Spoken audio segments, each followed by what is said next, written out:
بەنای خوا گەورە و میهرەبان زۆر خۆشحاڵین وەک ئەنجومەنی سۆرانی کۆمەڵی ئیسلامی کوردستان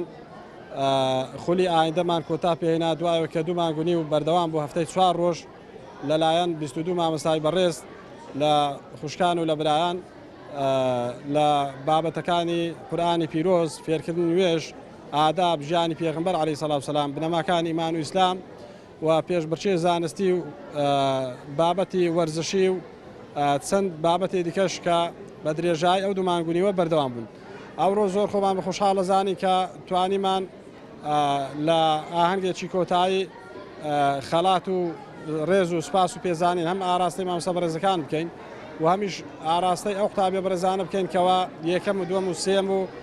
زۆربەی ئەو قوتابیانش کە بە زۆر باشە بە پلەی زۆر باشە دەرچوون. سەرەتا سپاسی مامۆستاکان دەکەین و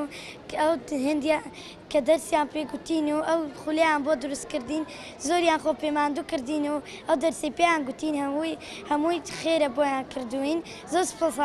زۆر سپاسیان دەکەین. سەرەتا بەناوی خۆی گەورە و میهرەبان پێشەچی دەمەوێت سپاسی مامۆستاکان بکەم بۆ کردنەوەی ئەو خولە جوانەکەوە زۆر شتی لێ فێرم وەکو ئاداب و ڕەوشتەکانی ئیسلام و قورئان و ئینگلیزی و هیتر وەروها دەمەوێت سپاسی ئەو کاناڵە جوانەتان بکەم کەەوە ئێستا لێ قسە دەکەم و زۆر سپاس داک و باوکانشم دەکەم کەەوە یارمەتیاندام بێمە ئەو خولە و فێریشتی زۆر باش بوو.